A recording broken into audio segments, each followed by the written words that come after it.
성경의 섭을 걷다. 오늘은 역대하 13장입니다. 오늘 역대하 13장에서 로보암의 뒤를 이어 왕이 된 사람은 아비야였는데요. 열왕기에서는 아비암으로 소개되고 있습니다.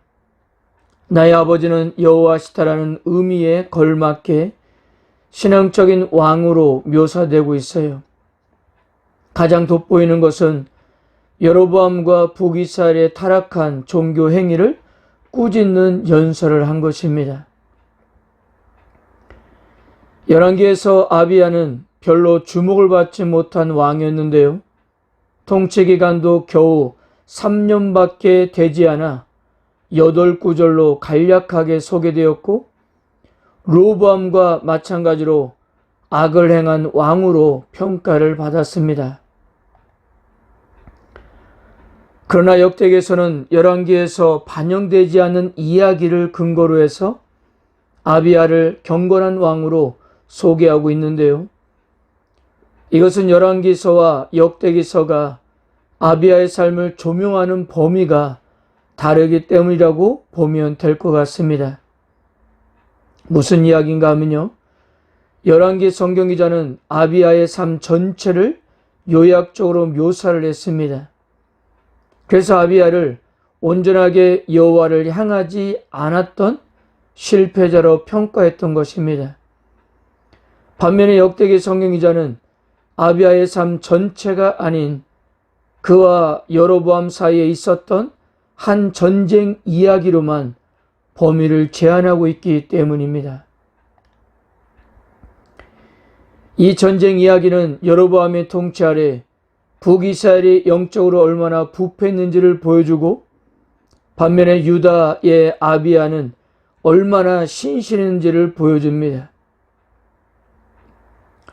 그리고 이제부터 우리가 참고적으로 알아야 될 것은, 열왕기에서는 왕국 분열 이후 항상 남북 왕들을 나란히 소개가 되었는데요. 역대기에서는 오로지 유다의 왕들만 소개하고 있고, 북왕국의 왕들은 관련된 이야기에서만 잠깐 이렇게 등장하고 있습니다. 여로보암이 이스라엘의 12지파 중 10지파를 데리고 나가 북왕국을 세운 이후 두 나라는 끊임없이 갈등을 빚어왔습니다.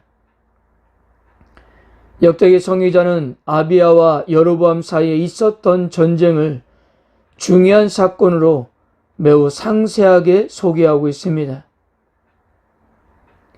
아비야는 40만의 병력을 동원해 싸우러 나갔고, 이에 질세라 여로보암은 80만 대군을 이끌고 나와 대치를 했습니다. 전쟁이 시작하기 전 아비야는 스바라임 산 위에 올라가 여로보암과 북이스라엘을 책망했습니다. 아비야는 먼저 하나님이 다윗과 그의 후손에게 이스라엘을 영원히 다스리도록 하셨다며 다윗의 언약을 상기시켰습니다. 이 언약은 영원히 파기될 수 없음을 뜻하는 소금 언약이었어요. 5절입니다. 이스라엘 하나님 여호와께서 소금 언약으로 이스라엘 나라를 영원히 다윗과 그의 자손에게 주신 것을 너희가 알 것 아니냐. 소금이란 것은 불변성과 지속성을 지닌 물질로 변하지 않는 언약을 상징합니다. 그러니까 아비야는 하나님께서 다윗에게 주신 약속은 영원히 변하지 않고 유효하다며 다윗의 언약을 소금 언약이라고 부르고 있는 것입니다. 그런데 여로보암은 이 언약에서 벗어나고 있었던 거예요. 그리고 여로보암과 북이스라엘의 종교적 타락을 지적했습니다. 금송아지를 만들어 숭배하고 경건한 제사장과 레위인을 쫓아내고 자격이 없는 사람들을 제사장으로 세웠습니다. 여러분, 북이스라엘의 치명적인 오류는 매일 드려야 하는 올바른 예배의 상실해 있었습니다. 이는 어떤 요소의 결핍이 아니라 가장 중요한 근원적 힘의 결핍이었던 거예요. 삶의 질과 목적이 이것에서 비롯되고 결정되지만 부기사야는 눈에 보이는 종교적 행위만 관심을 두었고 그것이면 충분할 것이라는 잘못된 생각에 사로잡혔던 것입니다. 아비야는 남유다를 부기살과 대조하면서 이렇게 말했습니다. 10절 우리에게는 여호와께서 우리 하나님이 되시니 우리가 그를 배반하지 아니하였고 여호와를 섬기는 제장이 있으니 아론의 자손이요 또 레위 사람들이 수종들어 11절 매일 아침 저녁으로 여호와 앞에 번제를 드리며 분향하며 또 깨끗한 상에 진설병을 놓고 또 금 등잔대가 있어 그 등에 저녁마다 불을 켜나니 우리는 우리 하나님 여호와의 계명을 지키나 너희는 그를 배반하였느니라. 바로 이것이 남유다 북이스라엘의 극명한 구별됨이었던 것입니다. 그러므로 하나님은 유다와 함께 하시며 유다의 머리가 되신다는 것이고요. 하나님의 제사장들도 전쟁의 나팔을 불었습니다. 제장이 전쟁의 나팔을 분다는 것은 이 전쟁이 하나님의 전쟁이라는 거예요. 즉 여호와의 전쟁이기 때문에 북이스라엘은 남유다보다 2배의 군사력을 가지고 있다 하더라도 이길 수 없다는 것이었습니다.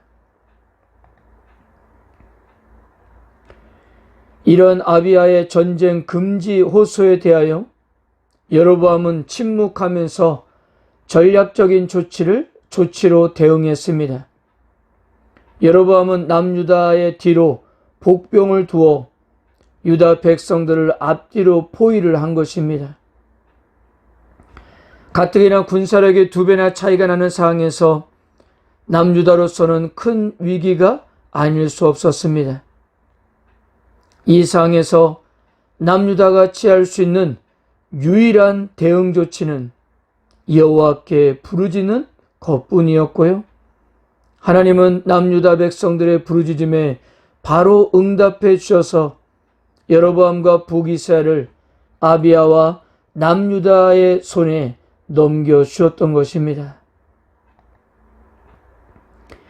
이 전쟁으로 북이스라엘의 80만 군대 중 50만 명이 죽었고요. 아비야는 그 여세를 몰아 여로보암을 쫓아가서 북이스라엘의 영토 중 일부를 빼앗았습니다.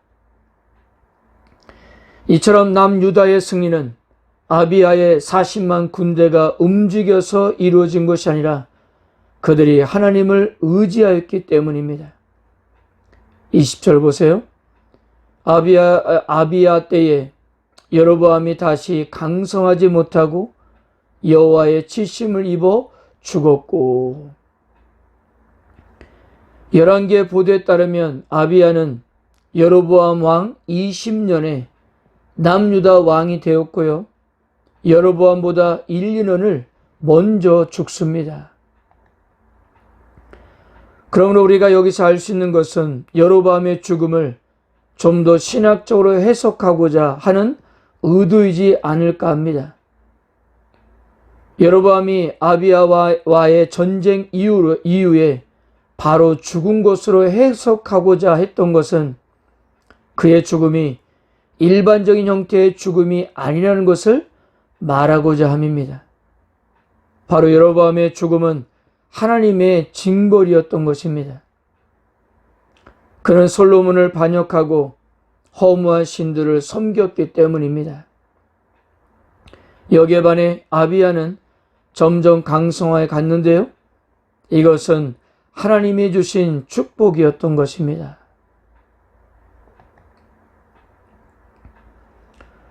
사랑하는 성도 여러분, 아비야의 전쟁에서 볼 수 있는 바와 같이 이스라엘의 전쟁은 신앙의 싸움이었습니다. 믿음에 따라 전쟁의 승패가 결정되었던 거예요. 왜냐하면 전쟁은 하나님께 속한 일이었고 하나님께서 하시는 일이었기 때문입니다. 여로보암에 비해 아비야는 모든 것이 열세였습니다. 그럼에도 승리할 수 있었던 것은 하나님의 도움 덕분입니다. 하나님의 도움은 숨겨진 복병보다도 더 강력했기 때문이에요. 사랑하는 성도 여러분, 우리에게 찾아오는 위기의 순간에 하나님이 주신 무기가 있습니다. 그것은 간절한 기도로 하나님을 찾는 거예요. 하나님은 언제든지 우리의 기도를 들으시고 응답해 주실 것입니다. 하나님을 의지한다는 것은 하나님 외에 다른 대안이 없음을 인정하는 거예요.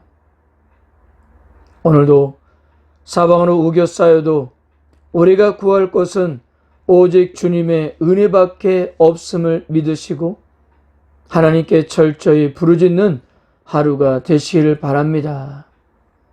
아멘.